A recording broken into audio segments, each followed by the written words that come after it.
Kita pasti ingin 3 hal. 1, ingin bahagia. Benar? Tidak ada yang mau sengsara. Yang kedua, ingin mulia. Tidak mau kita menjadi makhluk hina, nista. Dan kita ingin selamat. Tidak mau kita jadi orang yang celaka dunia akhirat. Nah, semua ini terkumpul dalam satu patah kata, yaitu takwa. Jadi sebetulnya masalah kita tuh cuma satu, kurang bertakwa saja. Bukan kurang rezeki, karena kalau kita ahli takwa, rezeki pasti ikut kepada kita. Tapi akhlak susah mulia pasti karena kurang bertakwa. Karena orang yang bertakwa pasti akhlaknya mulia. Itu langsung. Kok bisa? Ya, karena komponen takwa itu adalah iman. Sedangkan iman itu berbanding lurus dengan akhlak. Makin kuat iman pasti makin bagus akhlaknya. Ayyul mu'minina afdalu. Siapa orang beriman yang paling utama? Ahsanuhum khuluqa. Orang yang paling mulia akhlaknya. Banyak ilmu agama, rajin ibadah, iman kurang bagus, tetap akhlak tidak jadi bagus.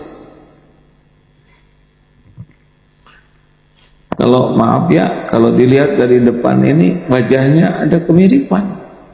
Ini wajah-wajah banyak masalah. Benar atau benar?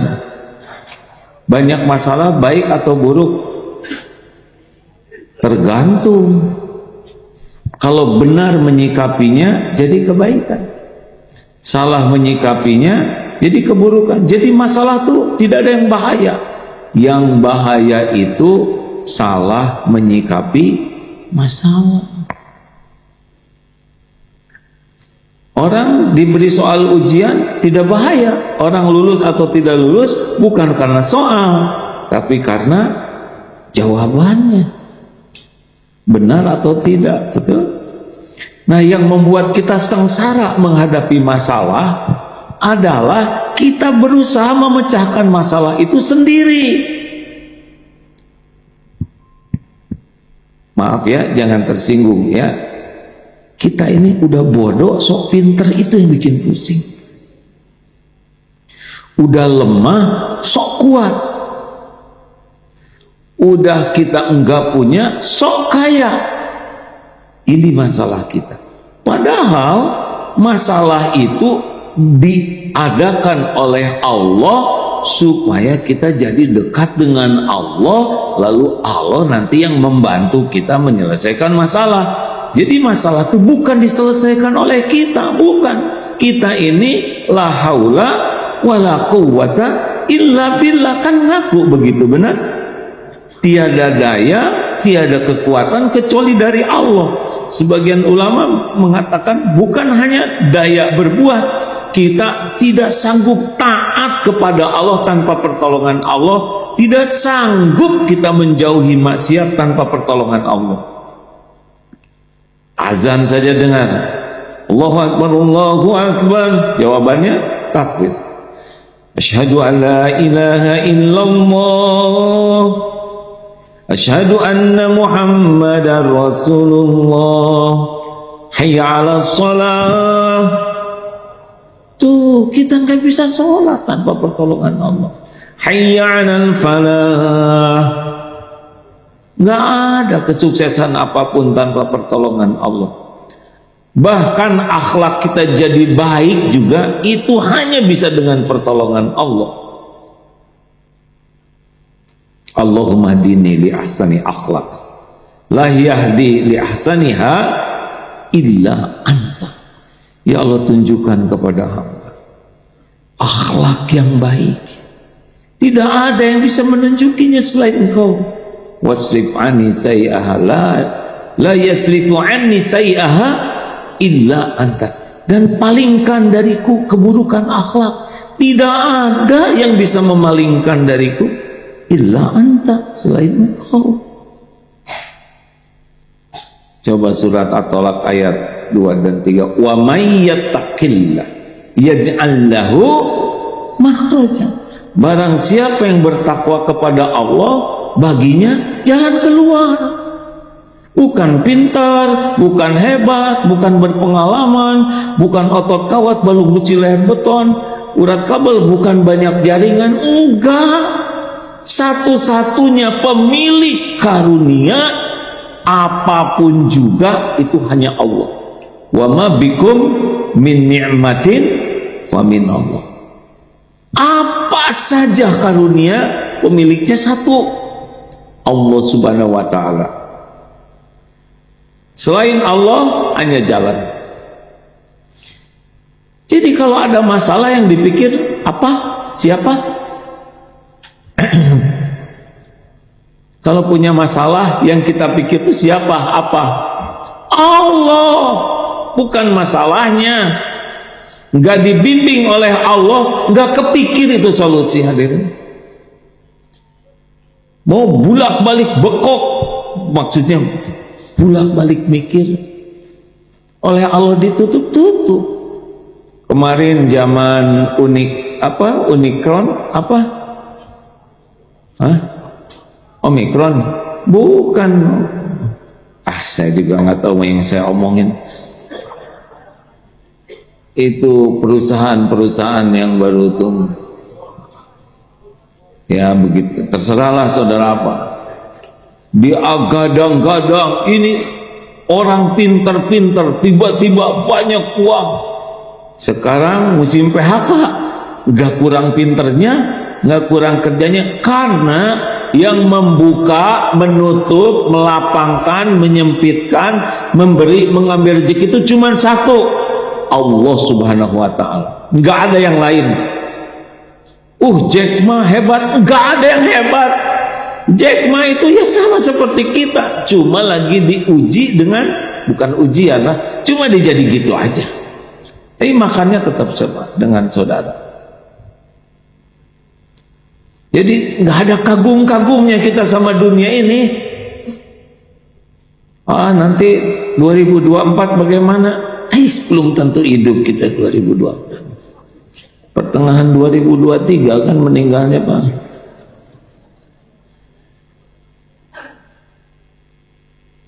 Adanya kejadian membuat kita jadi takwa. Solusi itu takwa.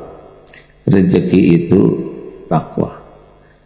Nah, salah satu gerbangnya surat Al-Baqarah ayat 45 ya.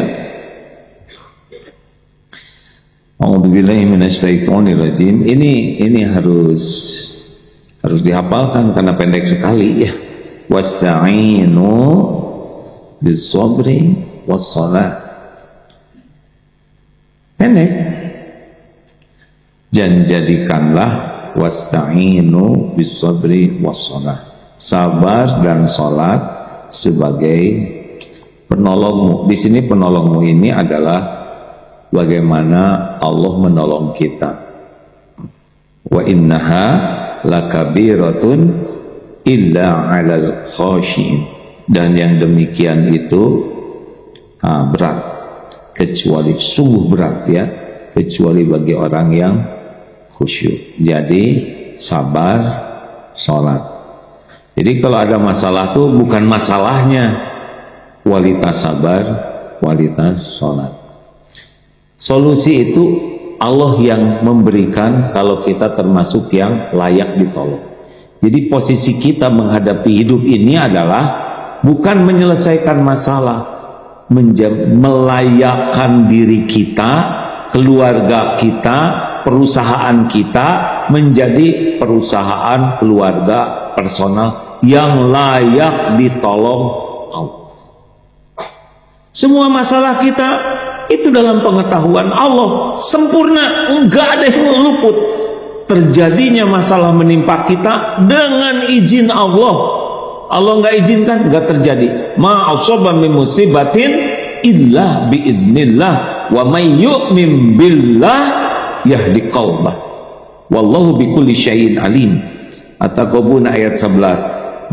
Tak ada satu musibah yang menimpa kecuali dengan izin Allah. Dan barang siapa yang yakin ke Allah, yahdi qalbah, Allah beri petunjuk di hatinya. Yakin bahwa semuanya terjadi dengan izin Allah, yakin bahwa musibah ini sudah diukur oleh Allah, sudah diatur oleh Allah, yakin musibah ini pasti banyak kebaikan, banyak hikmahnya, banyak, dan yakin kalau kita sabar Allah akan memberikan sesuatu yang besar di balik musibah ini. Nah, itu yakin. Yahdi qalbah, Allah memberi petunjuk nanti ke kita. Kalau harus ketemu siapa, kita akan ketemu. Kalau harus mikir apa, kita akan kepikir. Kalau kita akan dapat ilmu, ketemu nih kayak sekarang ini ya. Ini maaf ya, jangan-jangan kesini karena judul ya kan? Nah, ini bener nih. Ini judulnya pas dengan keadaan saya nih. Saya harus datang. Bagaimana judul itu bisa sampai ke Bapak Ibu? Allah juga yang ngatur. Padahal udah dari dulu judul-judul yang lain tidak menarik, dan lagi nggak banyak masalah. Sekarang tertekan, darurat nih, harus dengar ceramah ini. Padahal yang ceramahnya juga lagi banyak masalahnya. Rasulullah Shallallahu Alaihi Wasallam punya masalah tidak? Sedikit atau banyak, ringan atau berat, sederhana atau pelik, hasilnya hina atau mulia? Yang ceramah ini kira-kira banyak tidak masalahnya? Tahu dari mana, saudara? Istri bukan, anak bukan. Inilah kelebihan orang Indonesia, selalu memikirkan masalah orang lain, ya, bahkan mencari tahu masalah orang lain.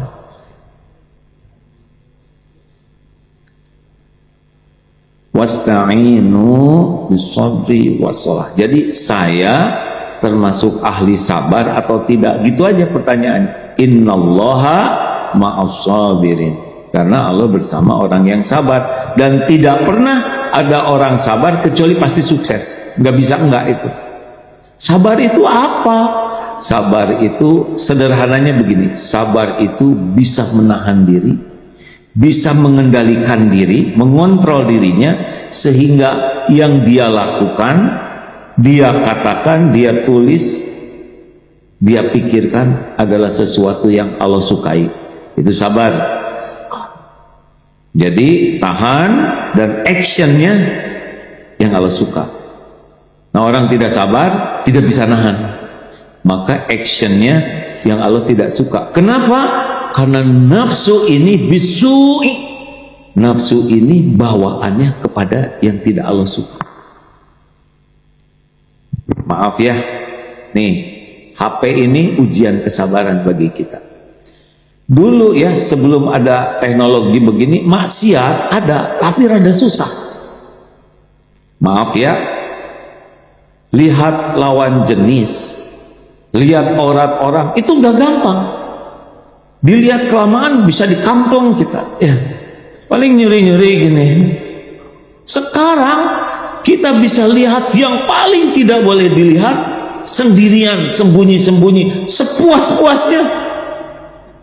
Nih di sini, coba lihat aja nanti turunan, lihat ada akhwat begitu, masalah tuh. Istri orang lihat, di sini istri orang, siapapun dilihat. Hanya kesabaranlah yang bisa membuat orang selamat dari nafsu membuka HP ini. Jujur aja, Indonesia 5,5 jam hadirin. Setiap orang sekarang ini jarinya tuh screen up, screen down begini ya. Coba lihat, ketika dia begitu hadirin, langsung sekarang Bismillahirrahmanirrahim. Saudara-saudara, hadirin, menurut Rasulullah, tapi main voli pantai. Sabar yang pertama, kalau pengen ditolong Allah, ini bisa yang mana saja. Sabar menjauhi maksiat, karena setiap maksiat hijab. Dengar ya, bicara ini, setiap patah kata didengar oleh Allah yang maha mendengar, As-Sami, dan dicatat oleh malaikat Mayalfiju min qaulin illa ladaihi raqibun atid. Tercatat ini. Dan Allah tahu niat di balik kata-kata ini, dan tercatat, dan pasti balik ke saya perkataan ini. Mau keras, pelan, wa asiru qaulakum aw ijharu bih innahu alimun bidatis sudur. Mau engkau rahasiakan kata-katamu atau zaharkan, sesungguhnya Allah tahu isi hati. Ini kalau ada maksiat baik dari niat dan kata-kata pasti balik ke saya. Dari kapan? Dari mulai baling. Coba itu. Orang sabar, tahan. Tidak mau berbicara sebelum pasti niatnya, ya Allah, saya bicara ini semata-mata agar Engkau ridho. Coba katakan itu sebelum ngobrol, dijamin jadi tertahan kata-katanya. Karena ada bicara ingin pamer ilmu, ingin pamer dalil, ingin pamer pengetahuan, ingin pamer hafalan, ingin dikagumi orang, ingin kelihatan fasih bicaranya, ingin kelihatan mengagumkan. Semua itu tidak ada nilainya di sisi Allah. Yang bernilai itu cuma satu, saya berbicara semoga Engkau ridho. Maka kalau kita banyak masalah, banyak kegelisahan, salah satu penyebabnya kebanyakan bunyi yang nggak jelas ya. Padahal pilihan lisan ini cuma dua, falyaqul khairan aw liyasmut. Mau ditolong oleh Allah, nggak jawab. Kalau waktunya jawab, jawab. Astagfirullahaladzim. Langsung soleh. Yang harusnya jawab diam. Giliran mau ditolong oleh Allah, Allah juga udah tahu jawabannya. Jaga lisan.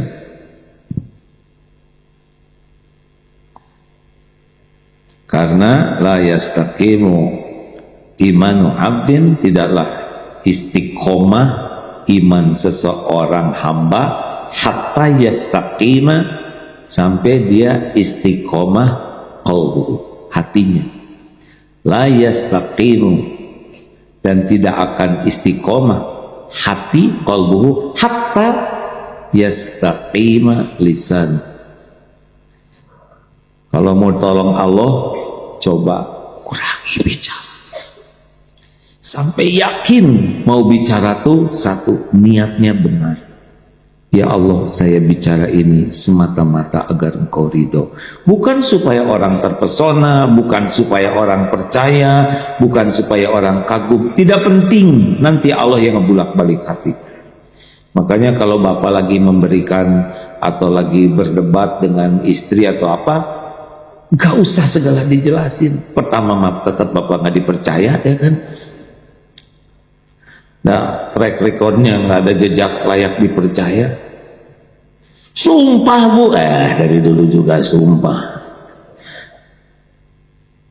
Bicara yang baik saja, yang benar, niatnya benar. Yang kedua, kata-katanya pasti benar. Jangan pakai bohong, jangan dilebih-lebih, jangan dikurang-kurang. Karena yang memasukkan kata-kata kita ke hati orang itu Allah, bukan piawainya kita mengolah kata. Bisa ulama sederhana sekali bicaranya, menggugah, mengubah. Tidak jarang kita udah sampai berbusa. Kamu ngomong apa gitu. Makanya tidak usah jago bicara. Yang penting jago ngeluruskan hati, jago memilih kata yang paling benar. Dan yang ketiga, kalau bicara, pikirkan apa nih dampak dari bicara ini. Pahala saya habis atau pahala saya nambah? Orang jadi bahagia atau orang sakit hati? Orang jadi semangat atau orang jadi patah semangat? kita jadi nambah pahala. Kan ada yang bicara, mungkin ibu bapak pernah dengar seorang ibu-ibu ahli ibadah, rajin ibadahnya, tapi ditanyakan ke Rasulullah, hiya finnar, dia di neraka. Kenapa? Karena menyakiti tetangga terus. Setiap ucapan yang menyakiti dan tidak minta maaf, demi Allah itu bakal dibayar oleh kita. Oleh sholat kita yang jarang khusyuk, saum, umroh, majelis taklim, rajin ke majelis taklim, itu ada pahalanya. Tapi nyakitin orang, bayar, habis pahala kita. Orang dosa, orang yang kita sakiti, yang kita tidak pernah melakukannya, bisa didapat oleh kita. Na'udzubillah, gara-gara ini. Makanya kalau mau ditolong oleh Allah, jaga lisan. Hati-hati yang bunyi terus. Saya mau jarang bicara, saya mau ini aja pakai jempol. Kalau itu udah nolong malaikat, itu maaf ya, ini dicatat oleh malaikat, yang ini nyatat sendiri.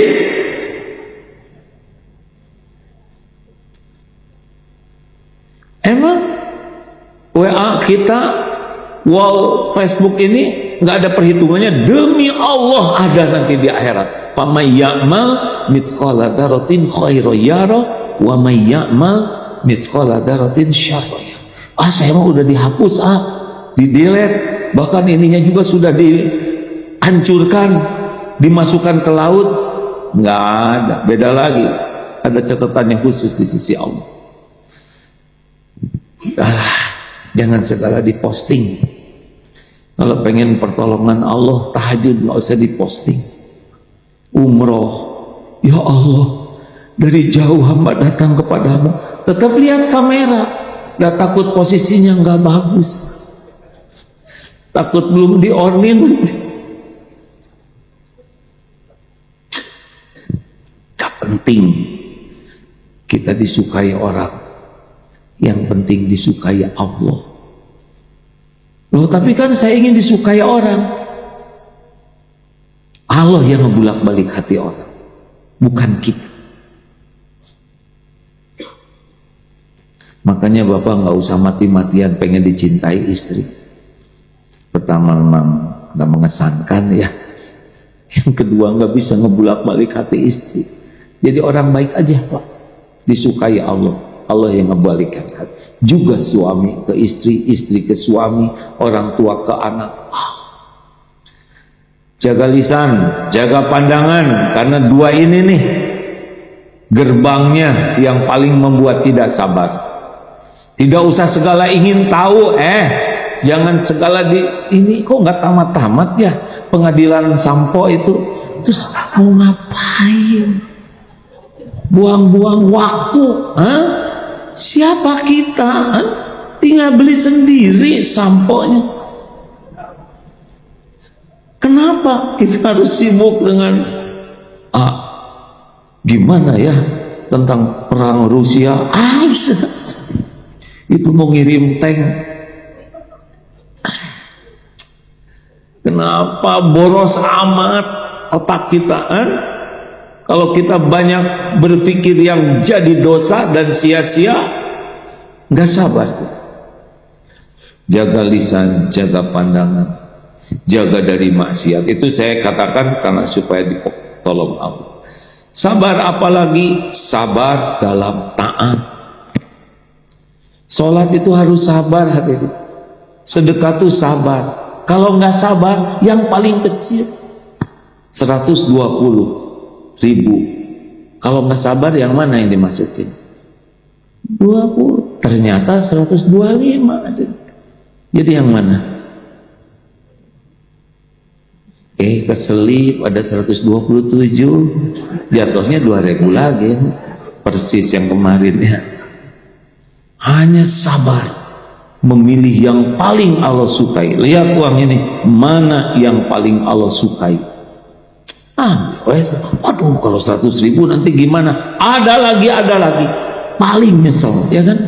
Kenapa nggak dari dulu kebiasaan memberikan yang terbaik? Ternyata 50.000-annya ada yang lepet sekali ya, ada yang masih seger. Yang mana coba yang masukin kotak infak? yang lepet ya kan, sama-sama 50.000, padahal yang terbaik yang kita berikan. Sepeda kuat 100 km, lari 10K 10 km, kuat, nafasnya kuat, push up 100 kuat. Terus mau apa kekuatan ini kalau tahajud tidak kuat? Ke masjid 50 meter tidak kuat juga, tetap ingin digotong oleh tetangga dan ingin di depan imam aja, itu paling favorit itu ya.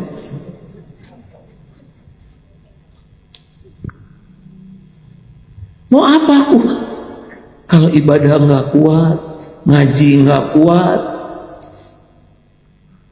Berarti kita belum sabar dalam taat.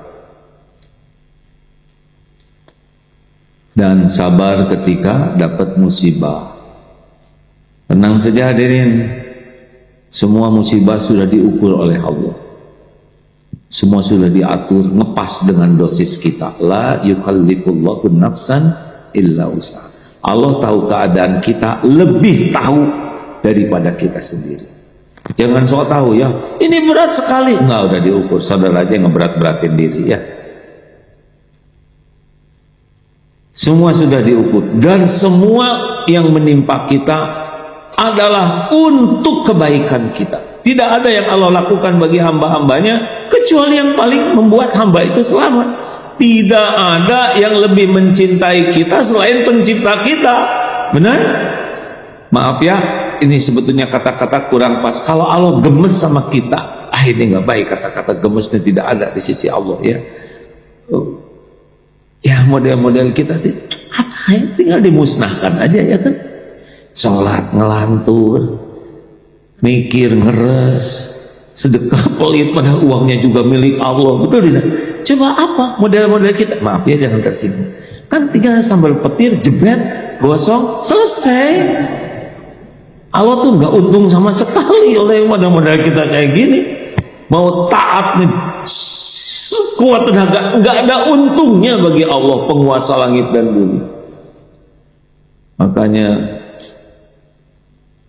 sing sabarlah, jalanin aja. Nggak usah menceritakan penderitaan di medsos, itu ciri-ciri orang garido ke takdir. Nggak usah menghibah belas kasihan ke makhluk, karena makhluk tidak bisa menolong kita tanpa izin Allah. Nggak usah pamer penderitaan, pulang kantor nyetir capek, nggak usah kayak gitu. Mau apa? Centil banget. Mau apa? Ingin diakui sebagai ayah, luar biasa. Tinggal dinikmati, capek itu penggugur dosa. Nggak usah pamer penderitaan. Sakit kalau bisa tahan, tahan aja, jangan centil banget. Kalau masih kuat diam. Nggak usah sedunia harus tahu penderitaan kita. Tulis di status, tiada cinta abadi selain cintamu ya Allah. Cinta makhluk palsu seluruhnya. Mau ngapain nulis itu? Itu kan ketahuan dia lagi bermasalah sama suaminya. Tidak usah pamer penderitaan, itu tidak sabar. Nikmati. Mayusibu muslimah, tidaklah menimpa seorang muslim min nasobin, capek, lelah sekali, wala wasobin, sakit, beragam penyakit, wala hammin, cemas, risau dengan yang belum terjadi, wala husnin, sedih dengan apa yang sudah terjadi. Itu akan ada pada diri kita. Wala adzan, gangguan-gangguan, ada yang segala macam gangguan lah, baik dari teman, bisnis, tetangga, apa, itu udah dengan izin Allah. Wala adzan, wala ghamin, serba susah, ini susah, proyek ini susah, ngerjain tugas susah, tugas akhir susah. Hatta syaukati yusyakuha illa kafarallahu bih min khotoya, illa kafarallahu min khotoya, kecuali Allah menghapuskan kesalahan-kesalahan. Nikmati aja. Punya dosa nggak sih ini? Sedikit atau banyak? Banyak atau banyak sekali? Banyak sekali itu luar biasa banyaknya. Ingin diampuni Allah tidak? Ingin diampuni Allah? Istighfarnya berapa banyak? Istighfar kita sedikit. Sholatnya khusyuk tidak? Tidak khusyuk. Sedekahnya banyak, tetap pelit. Allah tahu nggak penggugur dosa kita tuh dikit yang kita lakukan, maka Allah menolong kita dengan berbagai kepahitan, kepedihan, dihina, difitnah, capek, ruwet, nikmati saja, sing sabar. Gimana Allah nolong kita, kita berkeluh kesah, nikmati hadirin. Belum nyobain sakit gigi, udah ya. Ya tinggal ngedoa sambil makan obat ya. Nah itu bab sabar. Jadi kalau ada apa-apa, sabar dalam taat, sabar menjauhi maksiat, dan sabar menghadapi musibah. Husnuzon terus ke Allah hadirin. Kapan sih waktunya? Ada waktunya ya. Allah udah tahu kapasitas kita tuh sampai di mana. Kapasitas intelektual, keimanan, keilmuan, finansial, daya tahan tubuh. Allah tahu persis tentang kita karena Dia yang menciptakan, dan semua ujian buat kita udah diukur. Waktunya, tekanannya, kepedihannya, tinggal balik ke Allahnya. Jadi nggak usah rewel, nggak usah merasa paling menderita. Tiap orang punya kapling sama-sama. Nah yang kedua, sudah habis waktunya nih. Gimana nih kantor? Yang menentukan siapa Bu? Ya belum. Yang kedua wassalat. Nah ini dia.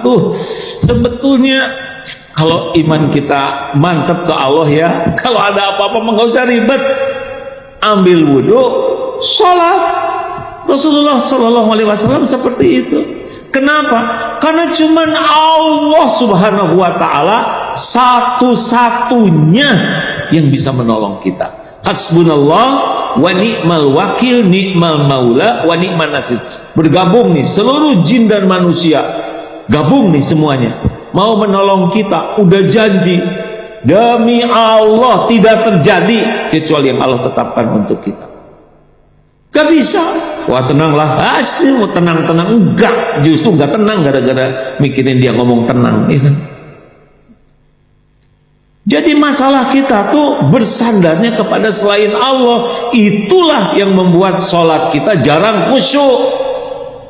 Karena yang dipikirkan dalam sholat selain Allah. Kalau mau kita yang paling pedih dalam hidup ini, harusnya yang kita tangisi itu, kenapa saya tidak bisa khusyuk? Sholat yang cuma 5 menit aja. Kenapa nonton bola khusyuk? Nonton Avatar 3 jam lebih khusyuk? Buka ini khusyuk? Mau pinjem uang khusyuk? Mikirin kejelekan orang khusyuk? Dengar sidang sampo khusyuk? Yang gak khusyuk cuma sholat. Kenapa? Jadi ini musibah kita, ini masalah kita. Yang lain-lain tuh tak uang, utang, ini ngambek, kecil. Bagi Allah tinggal dibulak-balik aja beres. Harusnya dibawa ke sholat apa-apa tuh hadirin. Ya tapi sholat saya susah khusyuk. Pasti susah khusyuk karena nggak bener ilmunya. Coba sholat kita kan ngandelin zaman SD dulu ya kan. Nggak ada upgrading ilmunya. Kita nggak ngerti tuh. Kita lagi sholat ada yang nyentuh di sini mau ikut sholat malah pergi dia. Lagi sujud kelamaan, mungkin dia tidak merasa salah. Ayo doa iftitah aja kita nggak ngerti itu. Padahal itu sunnah yang dipentingkan. Muakkadah. Robbi firli warhamni, jarang yang ngerti. Makanya subhanallah Allah jadi balap. Belum selesai. Subhanallah atahiyatun barakatuh astagfirullahaladzim assalamualaikum sama. Dan itu berulang. Istighfar sesudah sholat, boro-boro menyadari, tunggu ya, astagfirullah. Enggak sadar dia tuh lagi minta ampun sholat yang barusan. Jadi sebetulnya masalah kita tuh ya itu. Yang lain-lain mah beres, sholatnya bagus, semua urusan itu milik Allah. Apa ngomong uang? Uang itu milik Allah. Berapa hutang saudara? Hah? Sebesar apapun demi Allah. Ya utang saya besar. Lah orang minjemin aja dengan izin Allah, mau ya kan?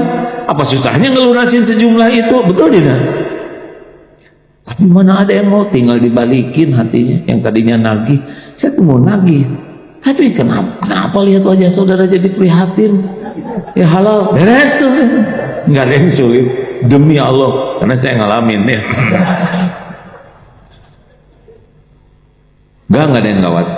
Oh, suami saya ini gini, tinggal lapor ke Allah. Pencipta suami itu Allah, pemilik suami itu Allah, yang menggenggam siang malam suami itu Allah. Lah kita sibuk mikirin suaminya, udah jelas susah dipikirinnya ya. Ya suami saya nggak bisa dipercaya. Aduh kenapa mikirinnya nggak bisa dipercaya? Mending mikirin yang bisa dipercaya, Allah Subhanahu Wa Taala. Tinggal sholat, titipkan. Ya nanti kalau saya titipkan suami saya ke Allah, nanti Allah nitipin ke yang lain. Aduh, ribet. Ya terserah saudara lah. Ribet pisan. Saudara tahu nggak kenapa utang susah lunas? Karena ngandelin selain Allah. Seberapapun utang, kalau Allah andalannya Allah dibayar. Ada berhutang, tapi saya kan utang ke saudara saya kaya, uang segini nggak akan kebayar tuh, karena dia memang nggak ada niat untuk membayar dan tidak minta tolong ke Allah. Sholat, sedih, sholat, ada masalah, sholat, ada keinginan, sholat, gitu aja. Tapi sholat saya belum khusyuk, sholat aja dulu sambil belajar arti sholat dengan baik, arti bacaan sholat dan arti ayat-ayat yang dibaca. Kalau mengerti jauh lebih nikmat. Tapi kalau mau nyoba saudara begini ya, kalau sholatnya mau khusyuk, sesudah kita belajar lagi, belajar ya sepulang dari sini, setidaknya bacaan sholatnya paham, kemudian ayat-ayat yang dibaca paham. Kalau belum mengerti bahasa Arab dengan baik, baca aja terjemahnya, pahami, bisa lah ya. Tapi yang paling penting adalah coba begini, ketika mau sholat kuncinya wudhu. Wudhu tuh jangan kecebak-kecebak. Ya Allah, saya berniat wudhu semata-mata agar Engkau ridho. Saya berwudhu meniru sunnah Rasulmu ya Allah. Dan saya mohon wudhu ini seperti yang Engkau janjikan, jadi penggugur dosa-dosa saya. Coba katakan itu ya, tidak harus dijaharkan, tapi awalilah dengan komunikasi yang baik ke Allah. Rasakan wudhunya, beda ada yang tadinya cuman cur-cur ke kaki jadi pengen digoseng, jadi benar. Coba bicara begitu sebelum wudhu. Saya mohon terima wudhu ini ya Allah, semoga Engkau ridho. Nah dari wudhu ke sholat jangan diisi oleh duniawi. Sesudah doa selesai wudhu, zikir, sebut nama dunia, malah nggak ada apa-apanya. Semua dunia ini milik Allah. Dibikin susah-susah, dibikin mudah-mudah. Dipikir nggak dipikir juga tetap ketemu kok dengan rezeki kita. Kalau kita tawakal kuat, mikir dikit ketemu nanti. Dipikir kuat-kuat juga kalau nggak dikasih mah nggak ada aja yang datang. Rezeki datang tuh bukan karena pintar hadirin. Bukan karena kerja keras. Berapa banyak yang lebih keras dari kita kerjanya, dan tetapnya segitu. Sesuka Allah ngasih rezeki itu. Kalau gitu mau ngapain dong? Saya malas, nanti dikasih buat yang malas segitu ya. Kalau bukan banyak ilmu, bodoh, nanti yang bodoh dikasih aja sesuai dengan kebodohannya. Kita ikhtiar 5As, kerja keras, kerja cerdas, kerja berkualitas, kerja tuntas, kerja ikhlas, itu adalah amal soleh. Bukan masalah jumlah rezeki, masalah jadi amal tidak. Karena rezekinya kan nggak dibawa mati, amalnya yang dibawa mati. Jadi nggak apa-apa kita kerja keras, penghasilan sedikit nggak apa-apa. Yang penting cukup, nggak perlu banyak Pak. Cukup, banyak itu beban sebetulnya. Nah, dari wudhu ke sholat, periksa. Kalau nggak bocor tuh ya Allah terus. Nah itu udah deket tuh ke sholat khusyuk. Penampilan sebisa mungkin. Jadi pakaian indah tuh bukan hanya ke masjid saja, tapi tiap mau sholat. Cobalah, kan Allah melihat penampilan kita ya. Yang pas kesini penampilannya ini alhamdulillah. Tapi kalau di rumah mau tahajud pakai kaos singlet, sarung lepet, nyepak sajadah juga disepak pakai kaki salah. Itu Allah ngelihat itu sajadah disepak-sepak kayak gitu. Menguap. Allah memperhatikan. Cobalah hadirin pakai baju yang rapi, pakai harum. Kalau bisa mah tahajud tuh mandi dulu. Allah melihat kita mandi ya untuk dia. Kemudian pakai baju yang rapi, sajadah diharumkan, dipasang yang bagus. Kan Allah memperhatikan kita. Wa huwa ma'akum aynama kuntum wallahu bima ta'maluna basir. Dan dia bersamamu dimanapun kau berada, dan Allah maha melihat apapun yang kau kerjakan. Jadi bukan hanya waktu sholatnya aja Allah melihat kita. Dari niat, dari persiapan, setiap saat kita dalam pengawasan Allah.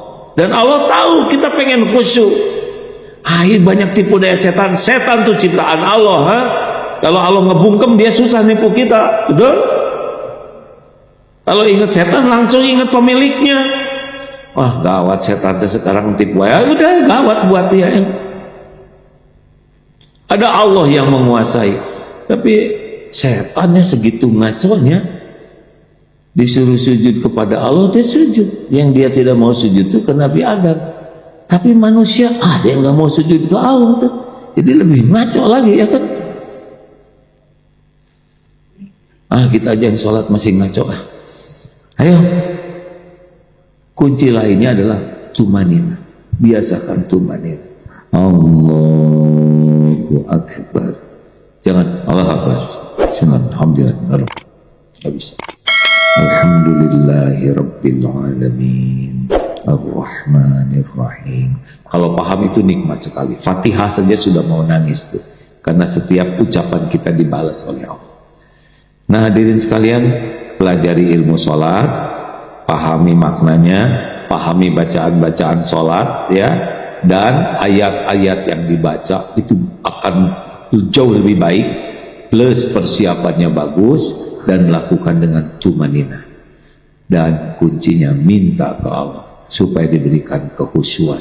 Allahumma ati nafsi taqwaha wa zaqiha. Minta ya Allah karuniakan jiwa ini jiwa yang takwa, dan sucikanlah anta khairu man zakaha. Engkaulah yang maha baik, engkaulah yang terbaik, maha baik yang bisa mensucikan hati ini. Anta waliyuha wa maulaha. Allah walinya dari hati, jiwa kita, dan maula jiwa ini. Nah hadirin, sudah cukup membahas sholat khusyuk. Tetapi ingat, kalau ada apa-apa, pertolongan Allah gerbangnya sabar.